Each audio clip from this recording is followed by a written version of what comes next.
ಈ ಎಲ್ಲೋ ಬೋರ್ಡ್ ಗಾಡಿ ಮತ್ತು ಡ್ರೈವರ್ಸ್ ಅಂದರೆ ಈ ದುಡ್ಡಿರೋರ್ಗೆ ಯಾಕೆ ಇಷ್ಟು ತಾಸ್ಕಾರ ಅಂತ ಗೊತ್ತಿಲ್ಲ.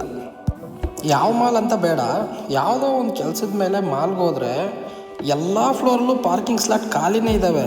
ಎಲ್ಲೋ ಬೋರ್ಡ್ ಗಾಡಿ ಅಂತ ಇನ್ನೂ ಕೆಳಗಡೆ ಹೋಗು ಅಂತ ನಾಟಕ ಮಾಡ್ತಾವ್ರೆ. ಈ ವಿಡಿಯೋ ಎಲ್ರಿಗೂ ಅಲ್ಲ, ಎಲ್ಲೋ ಬೋರ್ಡ್ ಗಾಡಿ ಮತ್ತು ಡ್ರೈವರ್ಸ್ನ ಕೇವಲವಾಗಿ ನೋಡೋರಿಗೆ ಮಾತ್ರ.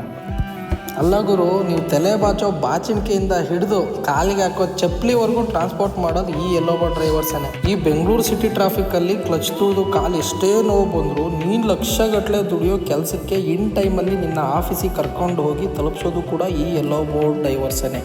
ನೀನು ಫ್ಯಾಮಿಲಿ ಜೊತೆ ಕಂಡಿರೋ ಪ್ರವಾಸದ ಕನಸನ್ನು ನನಸು ಮಾಡೋಕ್ಕೆ ತನ್ನ ಫ್ಯಾಮಿಲಿನ ಬಿಟ್ಟು ಹಗಲು ರಾತ್ರಿ ಊಟ ನಿದ್ರೆ ಬಿಟ್ಟು 10 ರೂಪಾಯಿ ಟೀ ಕುಡ್ಕೊಂಡು 10 ಅವರ್ ಗಾಡಿ ಓಡಿಸಿ ಕರೆಕ್ಟ್ ಟೈಮ್ಗೆ ನೀನು ಬುಕ್ ಮಾಡಿರೋ ಜಾಗಕ್ಕೆ ಕರ್ಕೊಂಡೋಗಿ ಬಿಡೋನು ಕೂಡ ಈ ಎಲ್ಲೋ ಬೋರ್ಡ್ ಡ್ರೈವರ್ನೇ.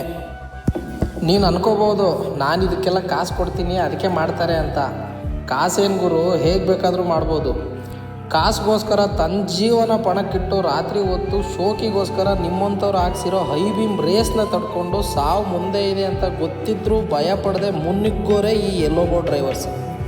ದುರ್ಯೋಧನ ಒಂದು ಮಾತು ಹೇಳಿದ್ದಾನೆ, ಏನಂದರೆ ಛಲಕ್ಕಾಗಿ ಇರುವೆನೇ ಹೊರತು ನೆಲಕ್ಕಾಗಿ ಅಲ್ಲ ಅಂತ. ಹಾಗೆ ನಾವು ಡ್ರೈವಿಂಗ್ ಮಾಡ್ತಿರೋದು ಎಥಿಕ್ಸ್ಗೋಸ್ಕರ ಬಿಟ್ಟರೆ ನೀವು ಕೊಡೋ ಹೆಂಜಲ್ ಕಾಸಿಗಲ್ಲ. ನೀನು ಒಂದು ದಿನಕ್ಕೆ ದುಡ್ದಿರೋ 10 ಲಕ್ಷನ ಖರ್ಚು ಮಾಡೋಕ್ಕೆ ನಿನ್ನ ಆಡಿಟ್ರಿಗೆ ಲೆಕ್ಕ ಕೊಡಬೇಕು. ನಾನು ದುಡ್ದಿರೋ ದುಡ್ಡನ್ನ ಖರ್ಚು ಮಾಡೋಕ್ಕೆ ಅಂದರೆ ಬರೀ ಹ್ಯಾಂಗರ್ಗೆ ಹಾಕಿರೋ ಹಂಗೆ ಹಾಕ್ಕೊಂಡು ಬಂದರೂ ಸಾಕು. ನಿನ್ನ ಹತ್ರ ದುಡ್ಡಿರ್ಬೋದು, ಬಟ್ ನಾನು ದುಡಿತಿದ್ದೀನಿ. ದುಡ್ಡಿಗಿಂತ ದುಡಿಯೋನಿಗೆ ಬೆಲೆ ಜಾಸ್ತಿ.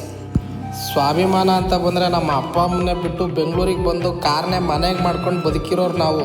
ಸಾಧ್ಯವಾದರೆ ಗೌರವ ಕೊಡಿ, ಕೇವಲವಾಗಿ ನೋಡ್ಬಿಡಿ.